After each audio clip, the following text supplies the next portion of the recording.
우리가 다음 주일이면 성탄주일 예배, 그리고 25일은 성탄주일, 주님께서 이 땅에 오신 것을 우리가 기념하고 감사하고 함께 기뻐하는 그러한 절기입니다.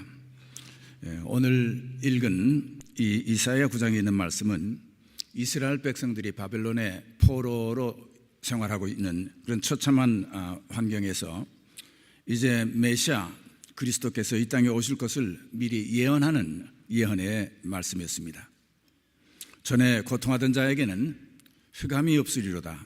옛적에는 여호와께서 스불론 땅과 납달리 땅으로 멸시를 당케 하셨더니 후에는 해변길과 요단 저편 이방의 갈릴리를 영화롭게 하셨다. 이제 새로운 시대의 도래, 그것이 기쁜 소식으로 우리에게 다가오고 있습니다. 어제와 다른 오늘을 예언하고 있죠. 스불론과 납달리, 옛날에는 멸시를 당하던 그런 땅이 후에는 이제 영화로운 길이 될 것이라는 것을 말씀하고 있어요. 스불론과 납달리는 아수르의 정복 땅에서 그 지배 아래에 있는 서름받는 땅이었습니다. 그리고 해변길은 옛 대상들, 다메섹에서 왕래하던 번성한 대로가 있는 곳을 얘기를 하고 있죠. 요단 저편 이방 갈릴리, 대상들이 지나던 길에 있던 지방들입니다. 한때는 번성하고 자유롭고 흥황했던 곳이 지역이 멸시를 당하고 있습니다. 그러나 그것이 옛날 이야기가 될 때가 온다고 하는 것을 예언하고 있습니다. 성탄의 기쁜 소식은 우리 어렵고 힘든 또 어두운 그런 처지에 있었던 우리 삶에 예수 그리스도께서 오심으로써 새로운 시대가 열리는 것을 말씀하고 있습니다. 이미 그 복음이 2000년 전 이 땅에 예수 그리스도가 오셨을 때 성취되었고, 그리고 그로 말미암아서 그 예수 그리스도를 영접하고 그 삶이 우리 삶에 또 우리 지역에 또 우리 사회에 임하게 될 때 그 주님께서 주시는 그 영화, 그 축복을 누리게 되었던 것을 오늘 우리는 다 알고 있습니다. 이제 이 성탄 기쁜 소식이 이제 앞으로 오는 우리의 셀레브레이션을 통해서 지난 2000년 전에 있었던 하나의 이야기가 아니라 오늘 내 가정에, 그리고 내 삶 속에, 그리고 우리가 함께 사는 사회에, 그리고 우리 교회의 기쁜 소식이 되시기를 축원합니다. 전에 고통하던 자, 이제는 흑암이 없을 것이라. 옛적에는 그렇게 수모를 당하게 했지만은 그러나 이제 새롭게 영화롭게 해 주실 것이라고 하는 예언입니다. 예수 그리스도께서 우리에게 오셨을 때 우리의 삶은 새로운 장을 열게 되는 것입니다. 흑암에 행하던 백성이 큰 빛을 보고 사망의 그늘질 땅에 거하던 자에게 빛이 비친다.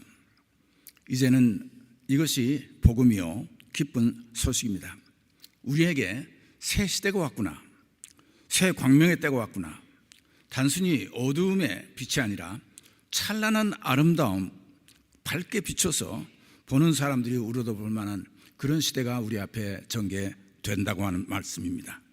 주님께서 우리에게 오셔서 빛으로 우리에게 임하시게 될 때 그런 새로운 변화의 삶이 일어나게 되는 것입니다.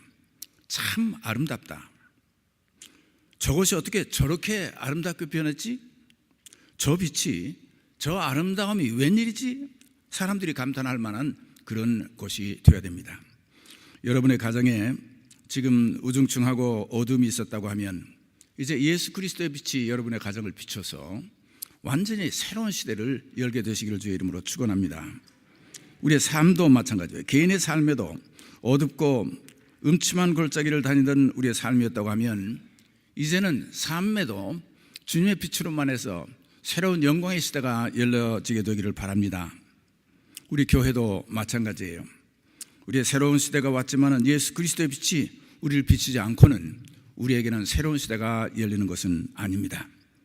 언제든지 새로운 것이 올 때 단순히 시간이 바뀌었다고 오는 것이 아니라 예수 그리스도께서 우리에게 오시고 그 예수 그리스도의 빛을 우리가 영접하고 받아들일 때 그 일이 우리에게 일어나는 것입니다. 전에 고통하던 자, 전에 어두움에 거하던 사람, 전에 사망의 그늘에 거하던 자, 이제는 이전과 지금이 다른 시대가 된다는 얘기예요.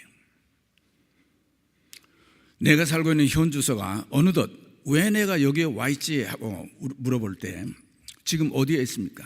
만약에 옛날에는 영화로웠는데 지금은 어둡다고 합니까? 아니에요. 이제 예수 그리스도로 말미암아서 새로운 시대가 열려지기를 바랍니다. 영원한 이방인처럼 우리들이 집시처럼 떠다녀버리고 있었다고 하면 이제는 예수 그리스도를 통해서 참다운 영원한 집을 우리가 찾을 수 있어야 되는 거죠.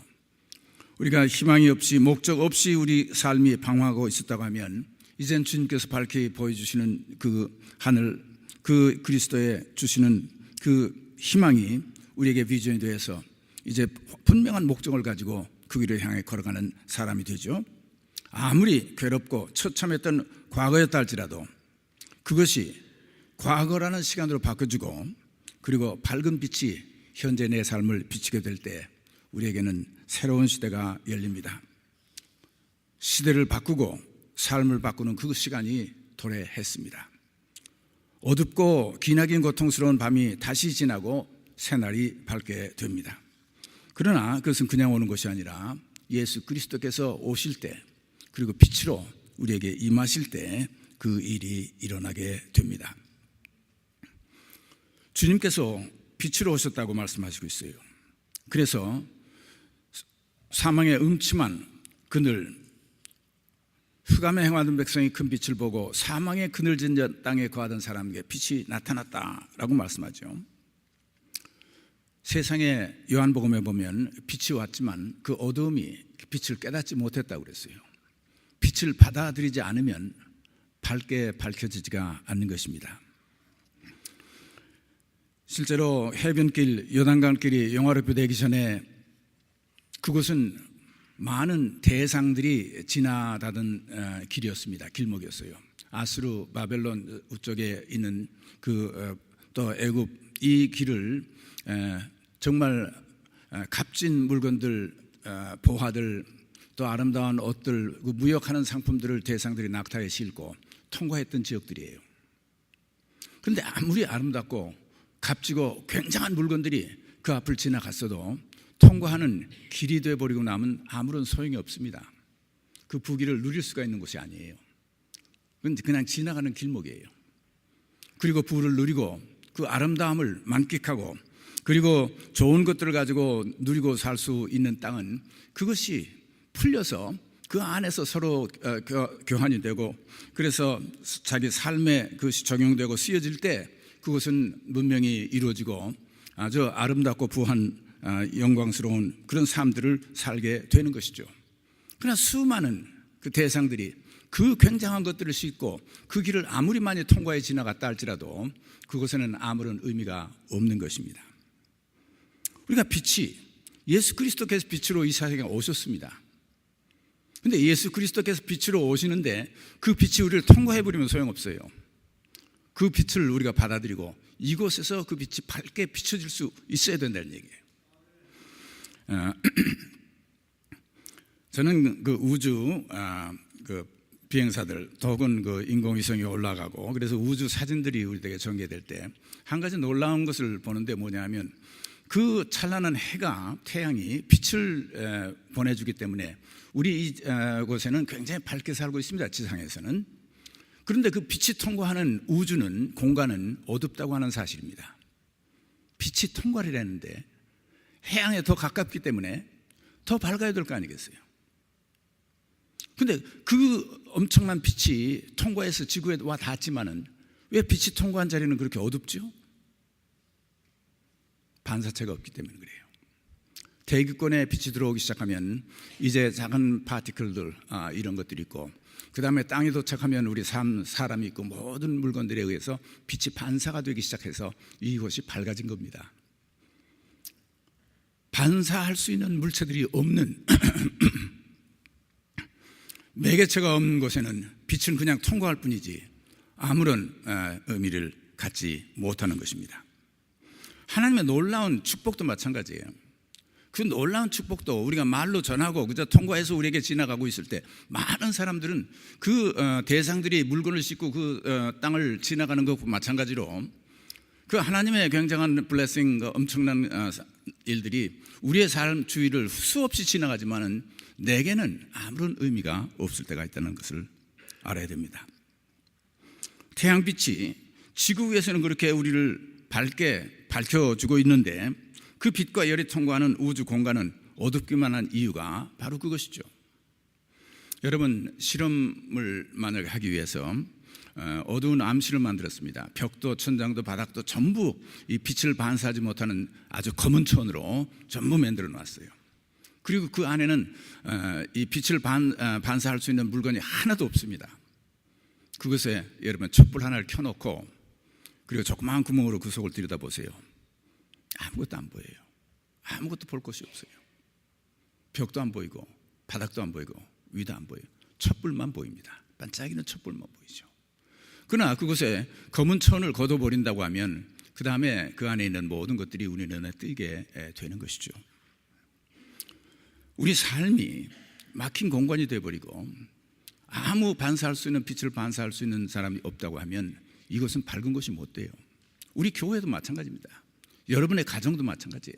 예수 그리스도의 밝은 빛이 여러분의 가정에 왔고 여러분의 마음에 도달했고 그리고 우리 교회, 우리가 사는 사회에 왔지만은 만약에 우리들이 그 빛을 반사하지 않는다고 하면 이것은 어두운 뿐입니다. 빛은 우리를 통과해서 다른 곳에 가서 빛이 밝게 비치게 되는 것이죠.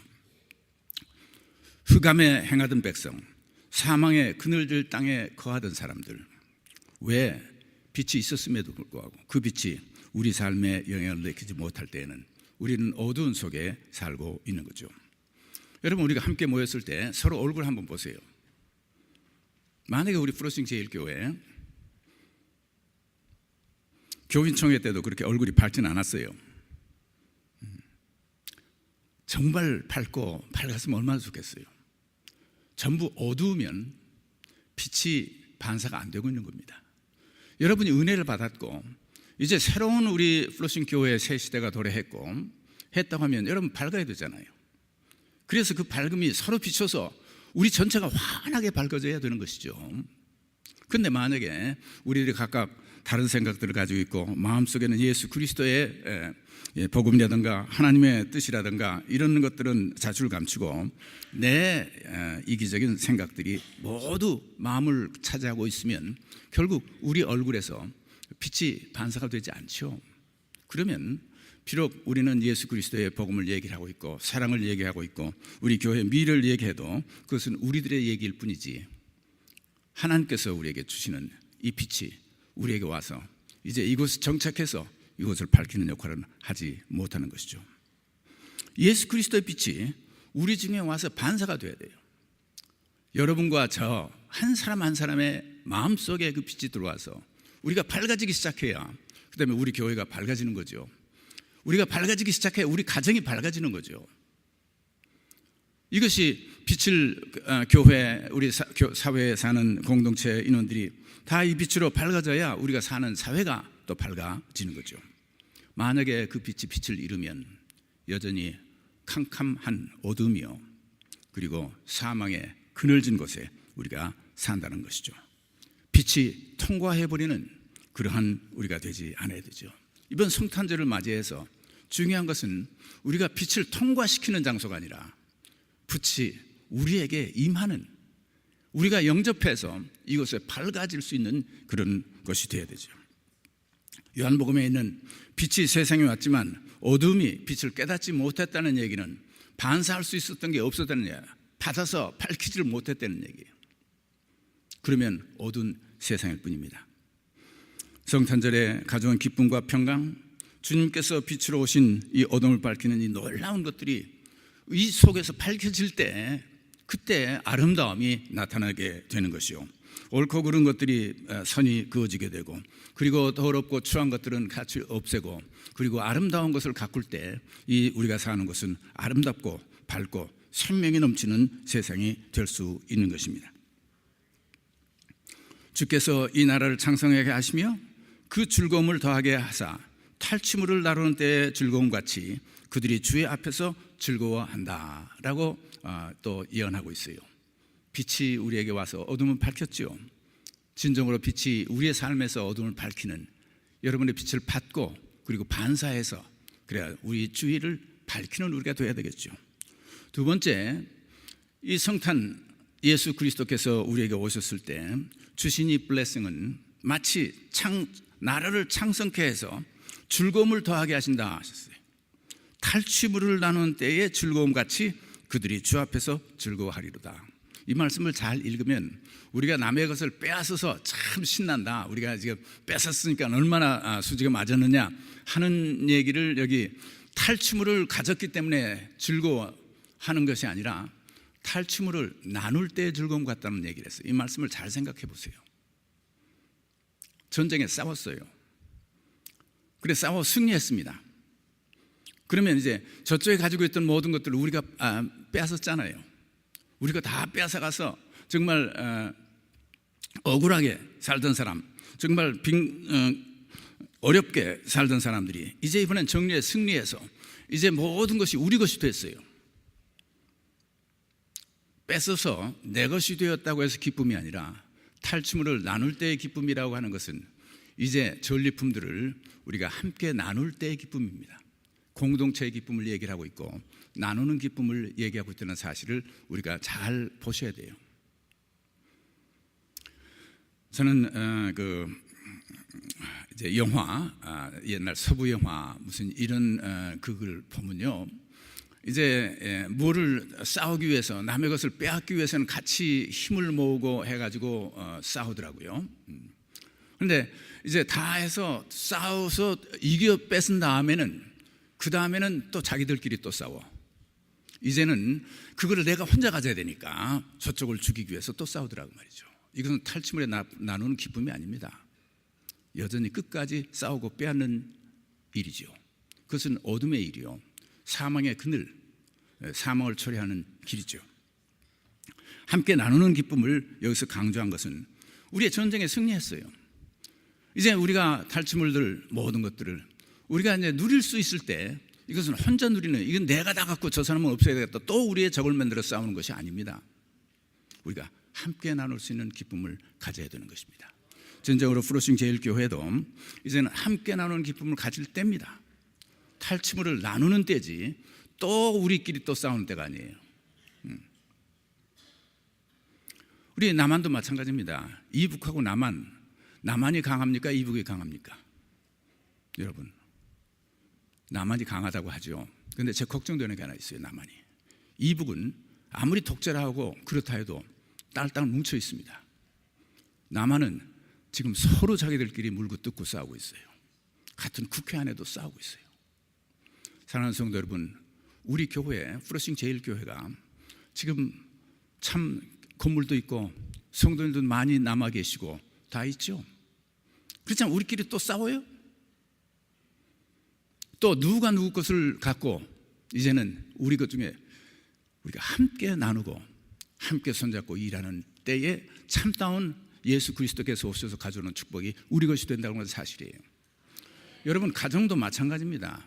가정도 결혼해서 가정을 이루면요, 이제는 함께 나누고 사는 부부가 되고 식구들이 되어야 되는 것이지, 그 중에서 누가 이기고 누가 패배를 할 수 있느냐, 그래서 이 가정에 있는 많은 좋은 것들을 내가 혼자 독차지하려고 하는 그 싸움이 가정 안에서 이루어진다고 하면 그 가정 결국 깨지고 말아요. 그 속에는 행복도 있을 수 없고 평화도 있을 수 없고 즐거움도 있을 수가 없는 것입니다. 모든 것을 내가 가져야 되기 때문에 편한 일을 내가 혼자 다 해야 되고 영광도 내가 받아야 되고 먹는 것도 내가 받아야 되고, 한 사람은 모든 종처럼 일하고 한 사람은 그것을 누리는 사람이 가정에서 될 수 있다고 하면 그것은 가정은, 행복은 그곳에 없는 것입니다. 예수 그리스도에게 오시면 나누는 즐거움이 돼야 돼요. 힘든 일도 나누어서 사고 아름답고 좋은 것도 서로 나누어서 가질 수 있고, 그래서 함께 즐거워할 수 있는 곳이 될 때 가정은 평화로운 가정이 되시고 그리고 행복한 가정이 되는 것이죠. 우리가 사는 사회도 마찬가지예요.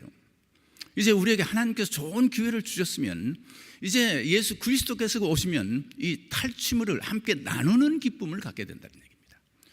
서로 한 식구예요.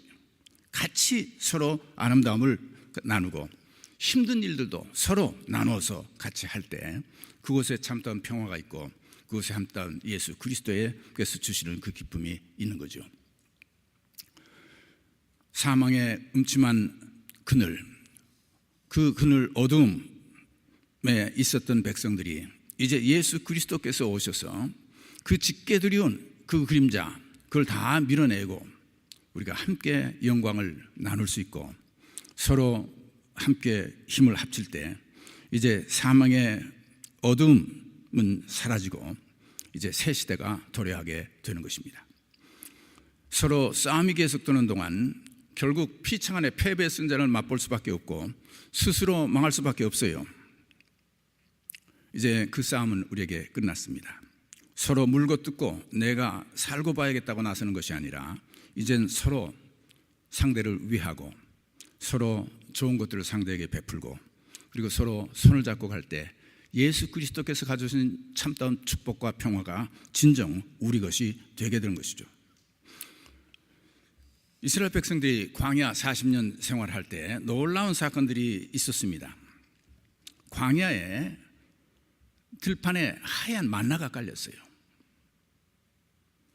그전에는 아마 작은 음식들을 가지고 나누게 될 때는 서로 내 몫이 많아져야 됩니다. 그리고 남의 것이 적어져야 내가 먹을 것이 많아지죠. 그랬지만은 하나님께서 들판에 만나로 덮어주셔서 모든 백성들이 만나를 먹도록 해주셨을 때 놀라운 사건은 뭐냐면 이제 먹을 만큼만 가져가지 더 이상 가져가지 말라는 얘기예요. 갖다 둬도 썩는다고 말이에요. 내일 또 만나가 내서 나눠 먹고 그 다음 또 만나가 또 나눠 서로 함께 걱정 없이 다 나누고 살 수 있어.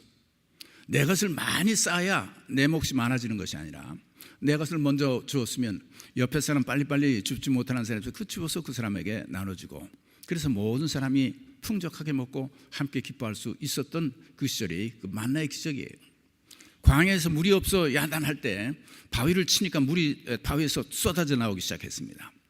이제 그 전에 조그만 샘에서 조금씩 물을 기를 때는 아마 서로들 자기가 물을 먹겠다고 야단했을는지 모르지만은 바위에서 콜콜콜콜 쏟아지는 물을 받기 시작할 때는 이제는 내가 더 받아야 될 게 없어요. 받아가고 다른 사람 또 받아가 받은 사람 또 아무리 받아가도 끝이 안 나는 물이 쏟아지고 있다고 하는 사실이에요. 이것은 그때는 나눔의 기쁨을 가질 수 있게 되는 것입니다. 주님께서 우리에게 오셔서 우리에게 가져오신 복음의 진리는 이제는 우리 이 땅에 사는 것 가지고 우리가 나눠서 서로 빼앗기면서 빼앗기지 않으려고 노력하면서 살던 그 어두운 그늘에서 이제 하늘의 보화를 열고 우리에게 주시는 새로운 시대가 우리에게 열리게 되는 것입니다. 우리가 퍼쓰면 쓰는 대로 하나님께서 채워주시는 새 시대가 열렸어요. 하늘의 보고를 열고 우리들에게 공급해 주시는 그 창고가 열렸다고 말이죠. 예수 그리스도를 통해서 그 은혜가 우리에게 임했다는 얘기예요. 그렇게 됐으면 우리의 태도는 이제는 서로 내 몫을 많이 챙기는 그런 것이 아니라 우리가 서로 탈취물을 나눌 때의 그 기쁨처럼 함께 나누는 기쁨을 가지고 살고 우리가 서로를 돌보고 사는 그 기쁨을 가질 때 참다운 그리스도께서 이 땅에 오신 것이 우리에게 복으로 누려지게 된다고 하는 게 함께 즐거워하고 함께 나누는 기쁨의 시대가 우리에겐 도달한 겁니다.